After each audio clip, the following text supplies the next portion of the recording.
suite au chapitre 5 et au verset 33 à 42.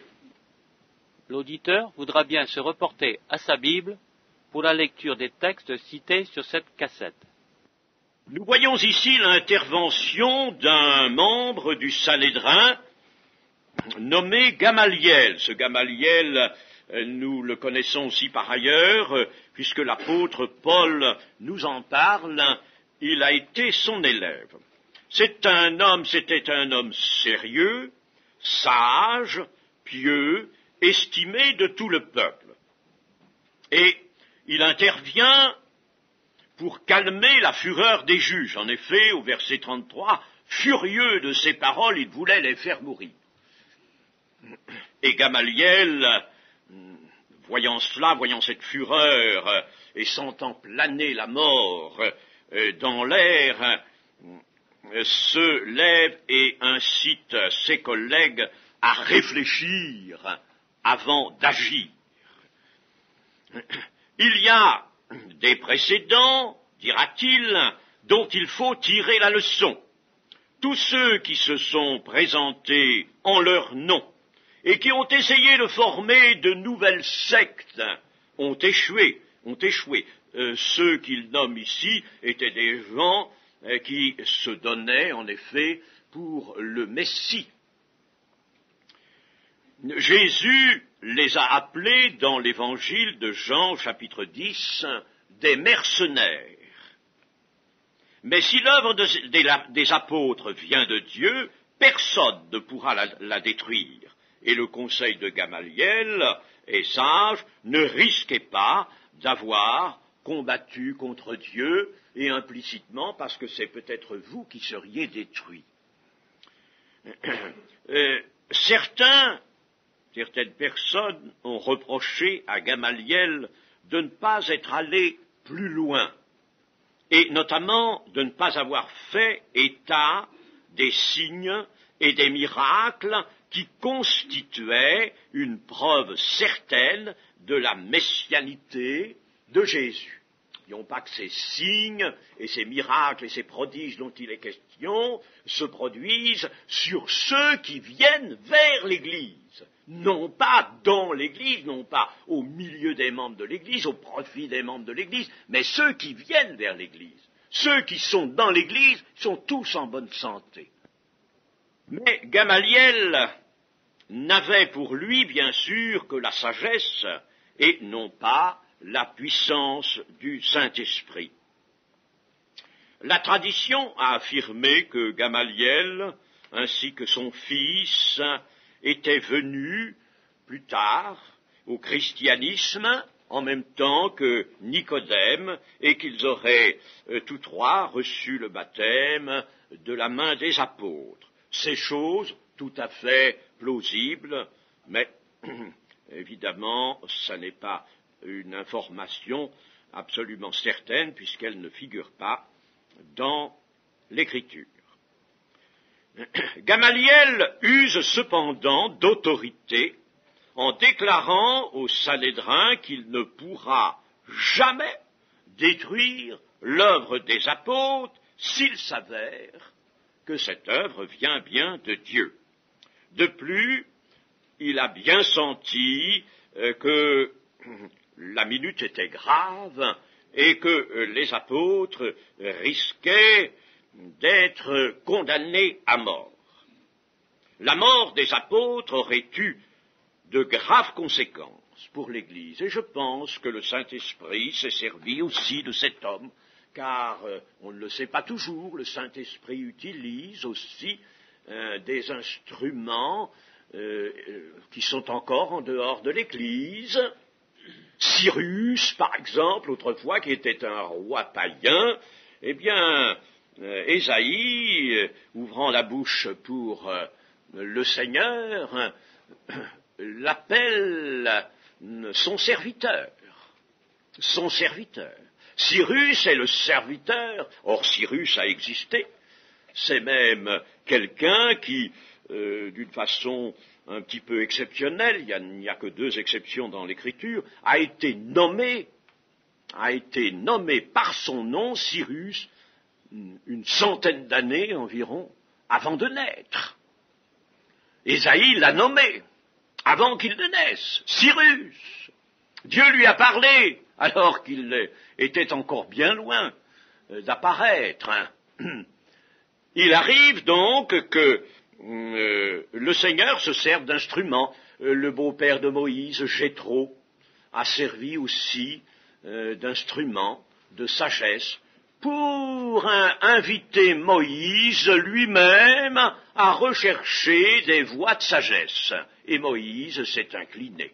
Pourtant, c'était Moïse qui avait sur lui l'Esprit de Dieu, oui, mais c'est son beau-père, qui était sacrificateur de Madian, et qui va lui dire ce qu'il faut qu'il entende pour changer un peu ses méthodes.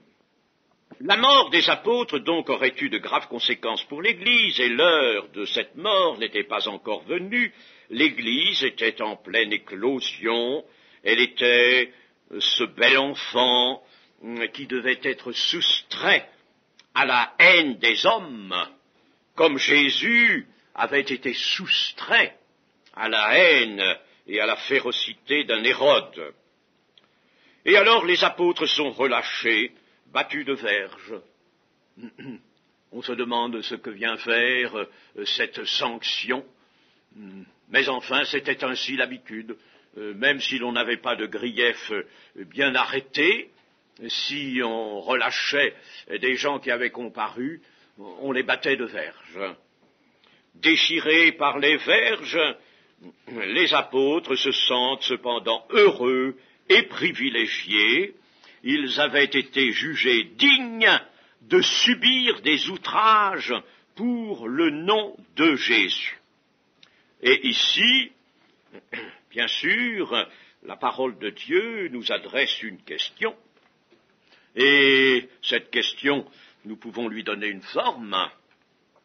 Nous-mêmes, est-ce que nous regardons, non pas toujours, bien sûr, les menaces de mort, mais disons, les simples humiliations, sans même aller jusqu'à cette sanction corporelle des verges, mais si est-ce que nous regardons les simples humiliations comme un privilège, et en sommes-nous heureux des humiliations que nous subissons au nom de Jésus, ou bien en sommes-nous fâchés, ou bien en sommes-nous irrités, ou bien regimbons-nous? Je me rappelle toujours cette personne qui avait subi, chrétienne, qui avait subi une humiliation de la part de quelqu'un qu'elle évangélisait. C'était un peu moqué d'elle. C'était une dame. Elle lui a dit, moi si j'étais votre femme, je prendrais la vaisselle, je vous la casserais sur la tête. Voilà comment elle a réagi. Je ne sais pas si c'est là vraiment la réaction d'un bon témoignage, n'est-ce pas? Eh bien, mais il arrive souvent, hélas, qu'on ne supporte pas une humiliation, simplement une humiliation. Même si elle n'est pas au nom de Jésus, elle est tout de même faite à un témoin de Jésus, et elle doit être supportée. Elle doit être supportée. Et s'il faut un peu humilier son cœur, ça fait du bien, ça. Nous en avons le plus grand besoin d'humilier notre cœur. Et par conséquent, de laisser agir les circonstances qui nous humilieront. Le Seigneur le veut, le Seigneur le fait, pour notre bien. Nous aimons dire souvent, tout concourt au bien de ceux qui aiment Dieu. Mais à la première incartade, bing, ça ne va plus, on réagit. Non, chers amis, il faudrait apprendre cela. C'est quelque chose à mettre en pratique, c'est quelque chose à découvrir sur le plan pratique. Accepter les humiliations. Je me rappelle dans une petite ville, c'était à Nyons. C'est pas très loin d'ici, là, un peu à l'écart de la vallée du Rhône. J'avais fait une réunion un soir et il y avait un gaillard qui était là. J'avais un peu repéré dans la salle parce qu'il avait des yeux brillants et fixes. Et alors après il est venu me trouver Et puis il m'a dit, monsieur, ce que vous avez dit, je trouve que c'est mal, c'est pas ça, vous prêchez comme un curé, il m'a dit.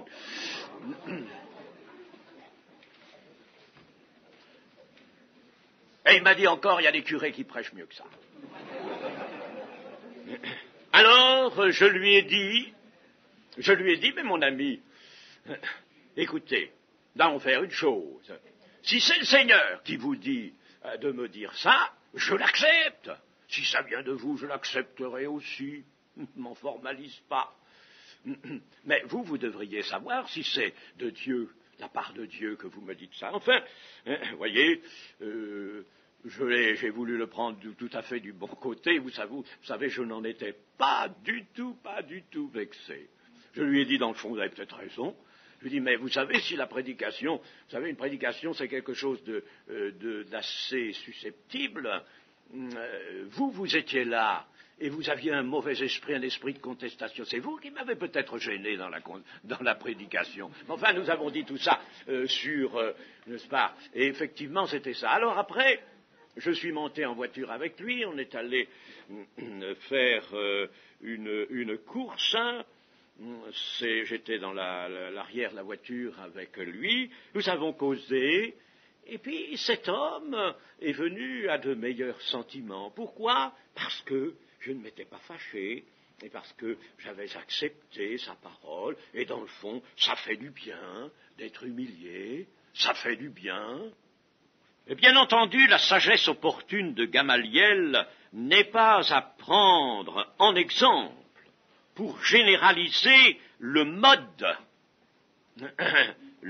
qu'il a adopté, ce mode de sagesse, et la modération dont il a fait preuve. Cette modération était sans doute la seule efficace devant le Sanhédrin, qui, bien sûr, se fut soulevé vigoureusement si Gamaliel, l'un des membres du Sanhédrin, s'était mis à annoncer « Christ, Sauveur, Seigneur et Sauveur, que vous avez crucifié, que Dieu a ressuscité », comme l'a fait Pierre. Mais Pierre l'avait fait, ça, avec la puissance du Saint-Esprit, devant le Sanhédrin. Et il n'appartenait pas à Gamaliel de le faire là. D'ailleurs, il ne pouvait pas, il n'avait pas ce message-là, à ce moment-là tout au moins, et puis d'un autre côté, il n'aurait pas réussi à apaiser la fureur de ces hommes. Mais seulement, ne généralisons pas. Méfions-nous d'ailleurs toujours des généralisations. Elles sont très dangereuses. Il y a des choses qui se produisent une fois, deux fois. Jésus a marché sur les eaux et personne ne nous dit d'aller tenter cela. Ben oui, mais il y a des gens qui se sont crus très armés, très forts dans le Saint-Esprit, mais je vous assure, je ne plaisante pas, et qui sont allés sur une pièce d'eau, disant « Nous allons, par la puissance du Saint-Esprit, marcher sur l'eau ». Et ils se sont enfoncés dans l'eau. Quand on veut agir sans le Saint-Esprit, mais c'est ce qui se passe. Si le Seigneur Jésus, qui a été placé par le diable, car c'est bien par le diable qu'il a été placé sur le haut des portiques de Salomon. Les portiques de Salomon étaient en abrupte sur la roche, et il y avait peut-être déjà ce mur de soutènement, bon, peu importe, mais il y avait là une hauteur très grande. C'était l'endroit qui était le plus élevé, là, du temple sur le bas. Et c'est là que le diable conduit le Seigneur Jésus. Et nous croyons que le diable a conduit le Seigneur Jésus sur ce point-là, sur la toiture des portiques, et il lui a dit, si tu es le Fils de Dieu, jette-toi en bas, parce que tu sais bien, il y a un psaume, je vais te le citer. Il est dit dans ce psaume que les anges te porteront et ralentiront ta chute de façon à ce que ton pied ne heurte pas, de façon à ce que tu ne te blesses pas. Citation du diable. Pourtant, c'était vraiment la parole. Eh bien, le Seigneur Jésus, bien sûr, repousse cette suggestion de Satan, mais s'il s'était jeté sur la suggestion de Satan, il se serait écrasé. La promesse de Dieu n'aurait pas joué.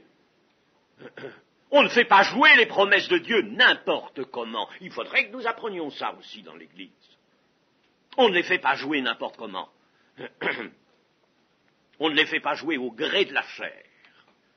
On les fait toujours jouer sur une direction du Saint-Esprit.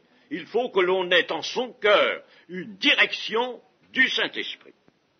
Donc, Gamaliel est tolérant, mais la tolérance est une position que Satan lui-même conseille afin que Christ ne soit pas annoncé comme Fils de Dieu et comme Sauveur.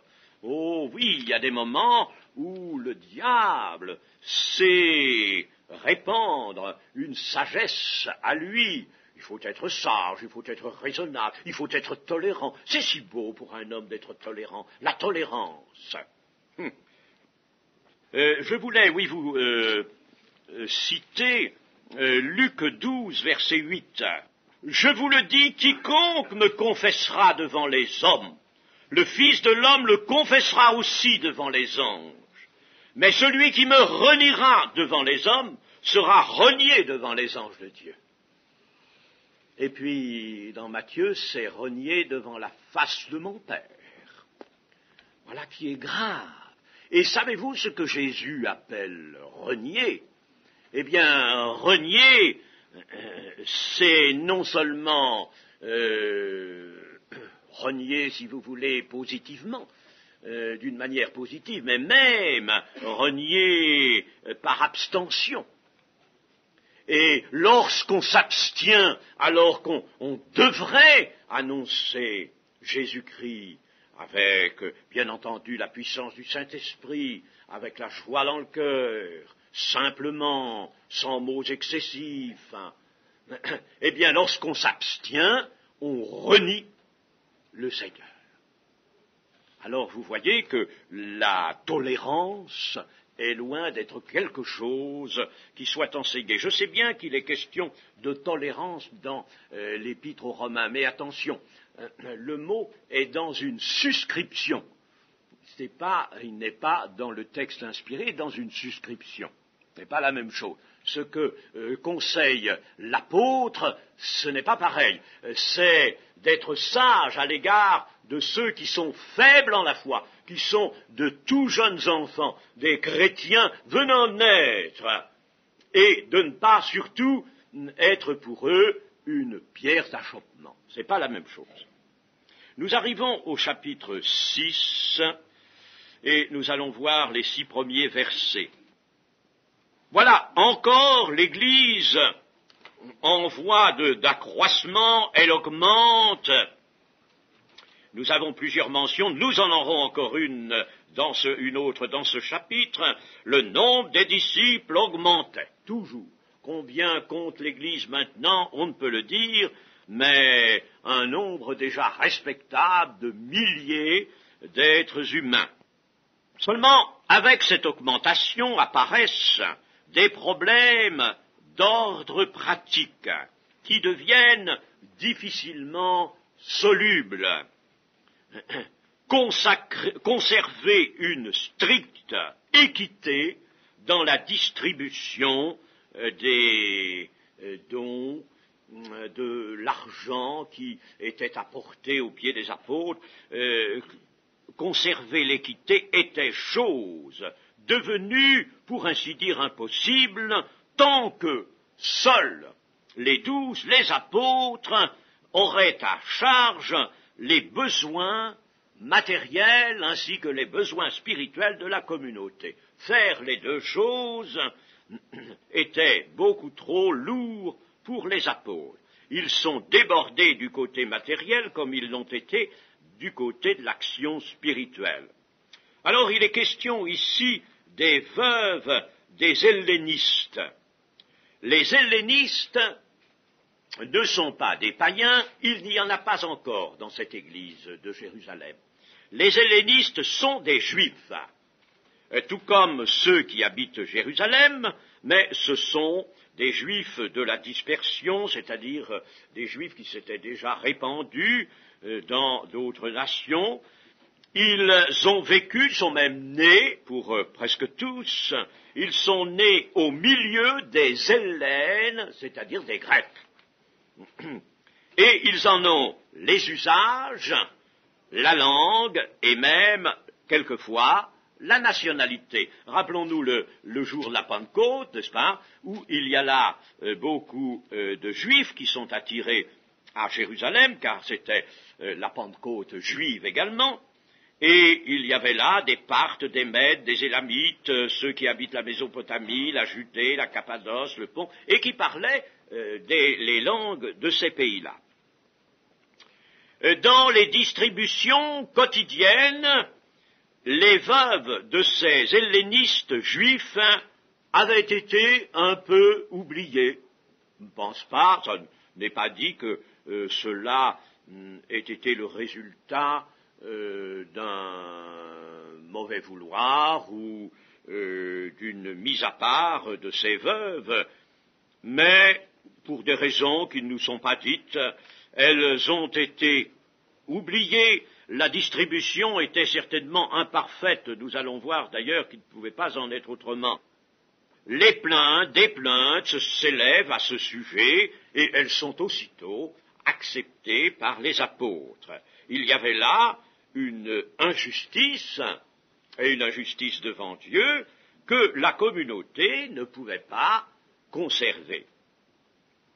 Mais alors, c'est par la division du travail, par la division des tâches, que la solution est trouvée. La multitude des disciples est convoquée. Autrement dit, c'est une assemblée plénière qui est convoquée, une assemblée de toute l'Église.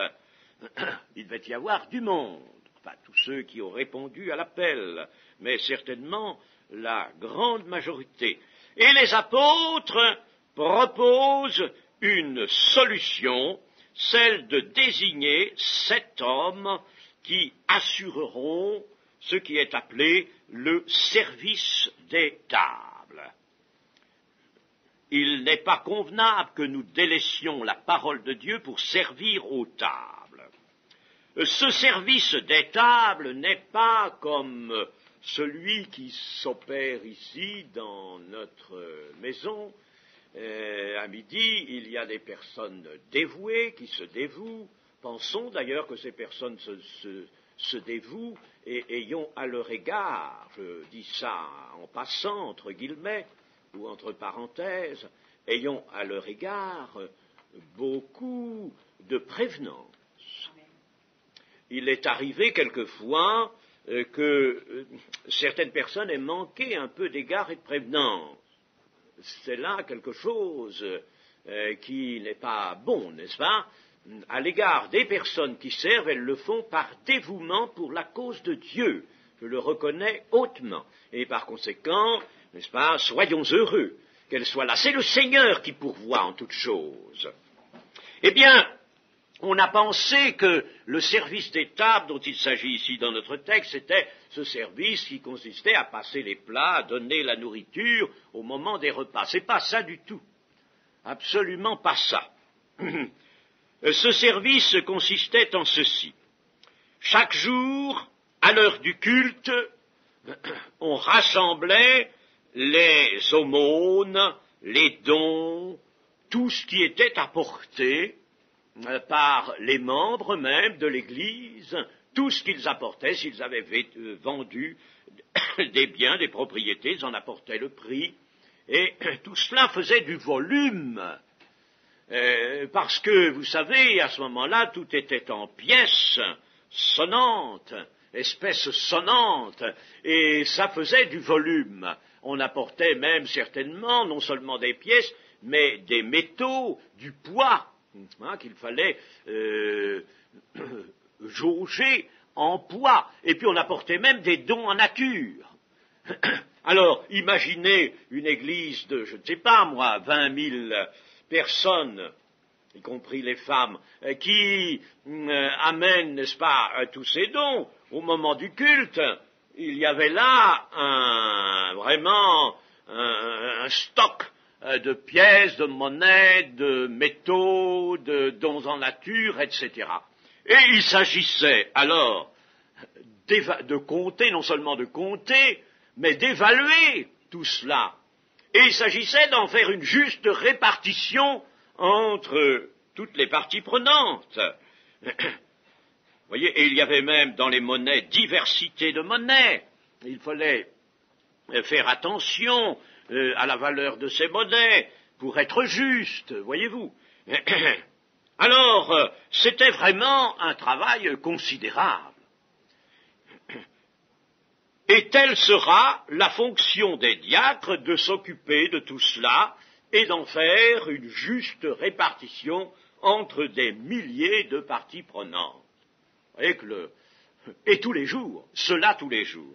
C'est pourquoi des diacres sont désignés, il y en a 7, et il faut bien ce nombre-là. Les diacres ne vont pas seulement procéder à la distribution au moment du culte, mais ils vont déjà faire leur évaluation auparavant, et puis ils vont tenir en quelque sorte des rôles, des sortes de rôles, des personnes à qui il faut donner. Probablement que les veuves des hellénistes n'avaient pas été couchées sur des listes des rôles. Alors il faut qu'ils tiennent des rôles pour que la distribution soit équitable. Mais cela va permettre aux apôtres de cesser de délaisser la parole de Dieu, car ils étaient obligés de délaisser la parole de Dieu pour s'occuper de ce travail. Et ici, les apôtres vont découvrir leurs limites personnelles. Tout serviteur de Dieu a des limites personnelles. Le Seigneur Jésus a montré lui-même, quand il était sur terre, dans son corps, ses limites personnelles. Il a eu besoin de s'arrêter, il a eu besoin de se reposer.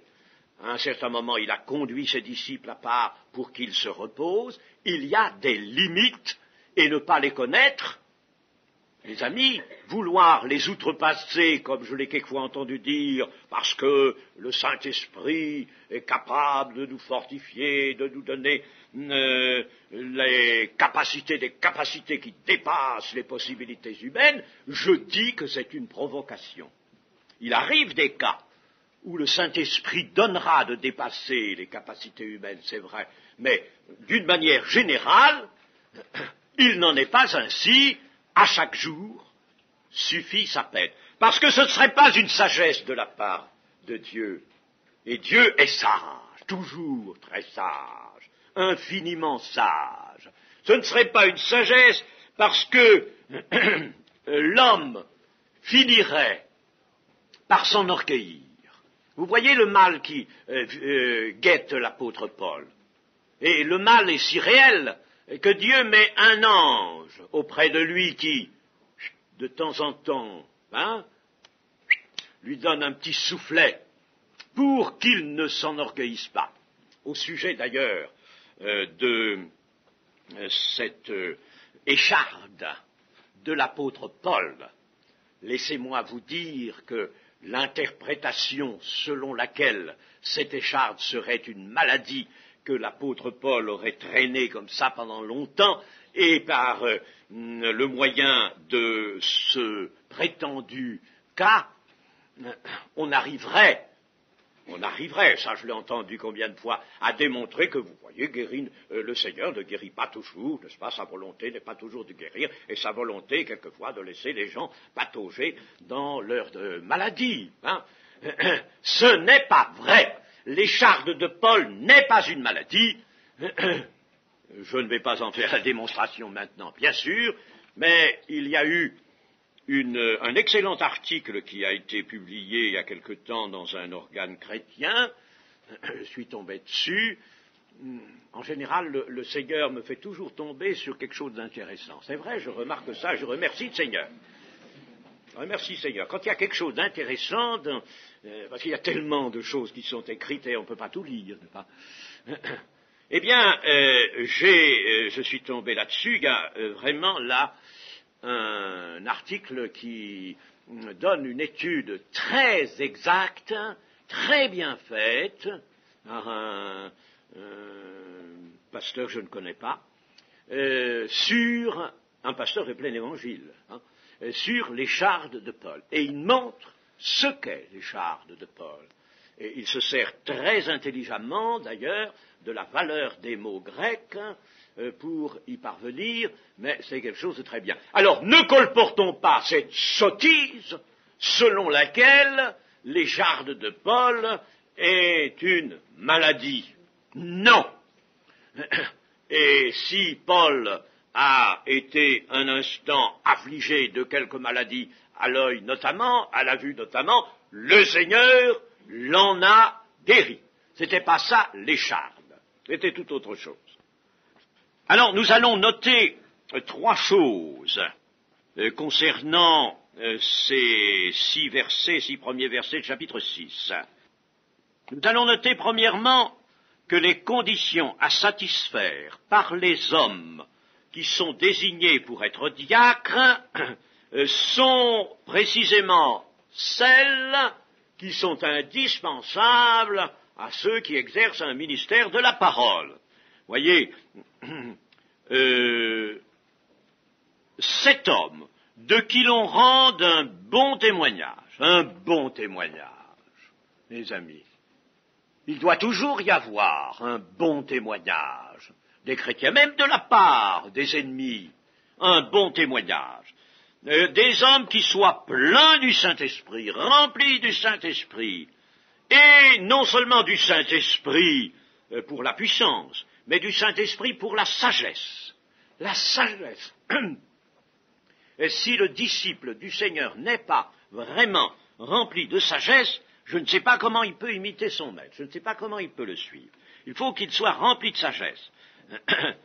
Et alors, on a trouvé en effet cet homme, et notamment Étienne, qui était plein de foi et d'Esprit Saint. Notons donc que ces qualités-là, ces conditions sont indispensables à ces hommes, même pour une besogne matérielle. Et je vous étonnerai peut-être en vous disant que même pour assurer des fonctions peut-être encore plus matérielles, par exemple pour nettoyer la salle de réunion de l'Église, pour s'occuper de différentes autres tâches matérielles, il faut aussi être rempli du Saint-Esprit de sagesse. Ça vous étonne? Ça peut vous étonner? Eh bien non, je ne redirai pas l'exemple que j'ai déjà cité ici, mais j'en connais des exemples, n'est-ce pas? À certains moments, des personnes chargées de tâches matérielles ont eu besoin de la puissance du Saint-Esprit. Le besoin peut très bien s'en faire sentir dans l'accomplissement d'une tâche matérielle. Et puis, deuxième observation, l'installation des élus. L'installation des élus, au verset 6, ils les présentèrent aux apôtres qui, après avoir prié, leur imposèrent les mains. Prière, toujours prière, et les prières n'étaient pas courtes, on priait un bon moment pour ces hommes. Ils étaient là, eux-mêmes, courbés, prosternés devant le Seigneur, et on priait pour eux, de façon à ce que, si par exemple le Saint-Esprit n'eût pas été d'accord sur l'un d'eux ou sur quelqu'un, cela puisse être connu. On priait objectivement, et ensuite, après la prière, on leur imposait les mains, de façon à signifier que l'Église était avec eux et les investissait de cette fonction devant Dieu. Troisième observation, tous les hommes qui sont désignés là, les 7 hommes désignés dans le verset 5, portent tous des noms grecs. Et ils appartiennent donc au même milieu que les veuves oubliées. Ils sont eux aussi des juifs des pays hellènes. Parmi eux, nous voyons figurer Étienne et Philippe, qui vont devenir évangélistes. Et ainsi, vous voyez, l'Église a eu cette sagesse d'accepter, puisque c'était du côté des veuves des hellénistes qu'était venue la difficulté, d'accepter que ce soit précisément des Hellènes qui aient à s'occuper des distributions. Comme ça, toute assurance de justice et d'équité pouvait être donnée aux personnes qui avaient signalé les irrégularités. Une quatrième observation. Les diacres vient du terme grec diakonéin, ce qui veut dire tout simplement servir. Et ce terme grec de diakonéin est appliqué aussi bien au ministère de la parole qu'à celui de diacre. L'apôtre, le pasteur, l'évangéliste sont tous des gens qui servent, et ce même terme leur est appliqué. Tous sont serviteurs, et il n'y a pas de fonction dans l'Église qui soit jugée inférieure à d'autres. Rappelons-nous la démonstration, je ne vais pas la relire maintenant, de 1 Corinthiens chapitre 12 à partir du verset 14. Si le pied disait à l'œil, moi je suis en bas, moi je suis toujours sur la poussière, la terre, je suis toujours sali, toi tu domines là-haut, tu vois, tu regardes au loin, n'est-ce pas, combien ta fonction est supérieure à la mienne. Eh bien non, ce raisonnement n'est pas admissible. Et l'apôtre Paul nous dit que les membres les moins honorables, eh bien, Dieu leur donne un surcroît d'honneur pour qu'ils soient au même niveau que les autres. Il y a égalité dans l'Église. Et les ministères ne détruisent pas cette égalité. Pierre et Jean se nommeront anciens comme les autres. Il y a des charges dans l'Église, ce sont des charges. Les ministères sont donnés pour assurer des charges, ils sont donnés à l'Église pour des charges. Mais ceux qui exercent ces charges ont droit à la considération, un certain honneur, disons, de la part des membres de l'Église, parce qu'ils assurent ces charges, mais ils sont, comme les autres, ils sont sur un pied d'égalité avec les autres. C'est le cléricalisme qui détruira cela. Eh bien, ce matin, nous allons nous arrêter ici.